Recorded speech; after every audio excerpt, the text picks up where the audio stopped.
Hey everybody, this is James Gelber with Gelbertone Audio, and today we're going to do some really cool stuff inside of Studio One Professional, which is my DAW of choice, and this is going to involve using a special feature that is inside the DAW called splitters, and it's going to deal with drum bleed. So let's look at it and check it out.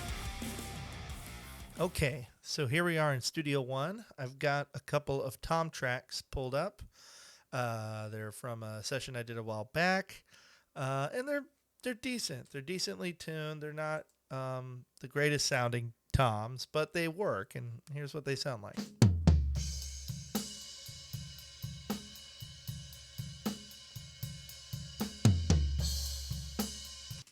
As you can tell right off the bat, we've got some information to work with, but we also have a lot of stuff that we have to deal with.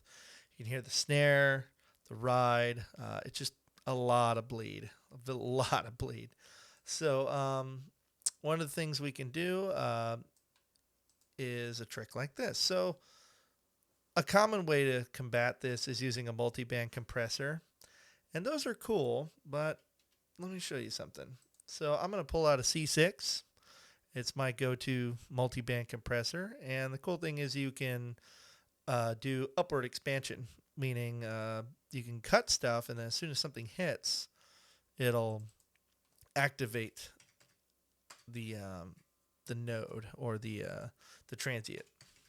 So I'm going to set this around 2K. I'm going to cut the volume, but then bring the volume back up, increase that, and I'm just going to solo that rack, and we're just going to listen to this guy right here, and we'll even loop it.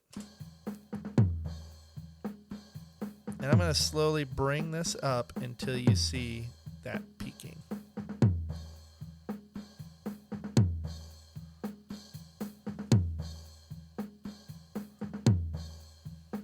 If we want, we can even bring it down to 1K.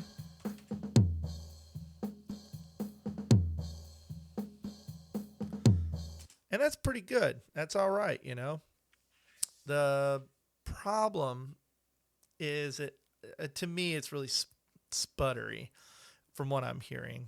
It's a common issue with these multi-band tricks. And not everybody has a C6. Studio One does have an amazing multi-band compressor. I like it, but I found a way that's actually a little easier and a little bit more fun.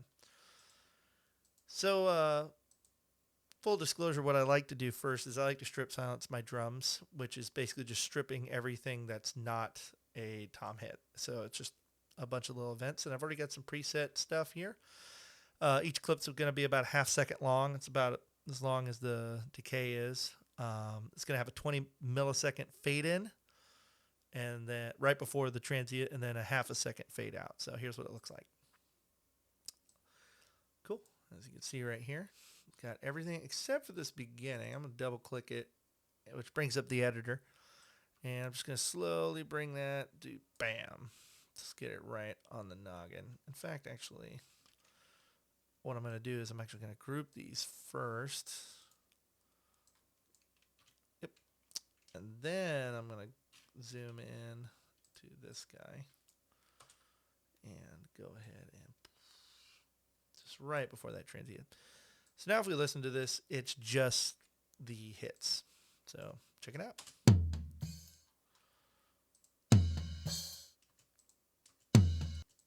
So yeah, it's just,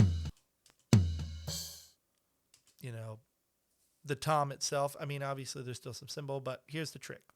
So Studio One has a feature called splitters, and how you get to it is you hit this little knob right here on the actual mixer. It's the channel editor. You click it, and then there's also another little one right here called routing. Click on that. And there's the splitters tab. Now, usually it looks like this from the default, but you got to add it, and that's easy. You just drag it right into there, and now you have a splitter. Splitters are cool. You can split things up to 5 times. You can add splitters on top of splitters, and you can split it either in parallel, where everything's happening all at once. You can do channel split, so you can process left and right, or you can do what we're going to do, which is frequency split, which is awesome. That means you can basically make your own multiband processor using whatever plugin you want on any frequency. So you can add some distortion on top end, you can compress the low end, you can do whatever you want. But in this case, we're going to use it to take care of this bleed. So let's set this guy to that 1K range. So it's splitting at 1K. And then I'm just going to add a normal gate. Okay. Now keep in mind, these tracks I normalized, but I also brought down 12 dB. So they're peaking at 12 dB. I'm going to mute the low end because I don't want to hear the low end. I actually just want to hear this top end right here. And I want it really short. Just a little bam. Fastest attack, pretty fast release, no hold. Don't want anything coming through. And we're just going to slowly bring up this open knob or threshold until we get just an attack.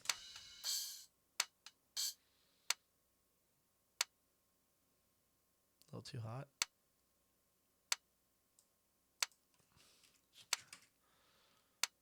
Do a good, nice round number, -30. Just checking all of them. All right, so now if we listen to that in a loop and activate the low end,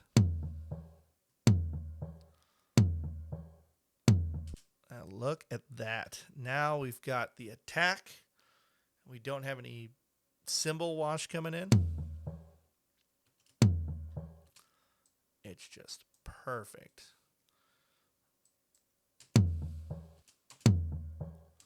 Here's before.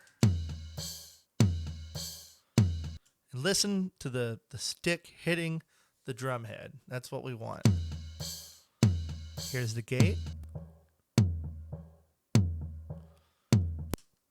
Sounds great. In my opinion, I think it sounds awesome. And you can do a lot of things too because of splitters. So now we can, treat the top end differently rather than the whole drum. In fact, one of the things I like to do is I'll do R bass on the low end, and I'll do an octave below the fundamental. Now I know the fundamental of this tom is around 110 hertz, so I'll do 55, and check this out. Here's without it. Woo! Let me bring it down about. Here's without it. It's good. But that's just beef, And now you can, EQ it any way you want. So I like to add my API from Waves. Let's add some attack. You can even take out some of that cuppiness. And that is really clean. You get all that, all the bleed and everything. And this works with snares. This works with toms. I mean, whatever you need to clean up as far as cymbal bleed in percussion world, this thing does wonders. Well, anyway, that's the trick, using splitters and a stop gate with a couple little extra stuff. I like to do this all the time with my productions. I'm going to be posting more tutorials and little tips and tricks using Studio One, and yeah, I can't wait to post more. So anyways, thanks for tuning in, and I'll see you next time.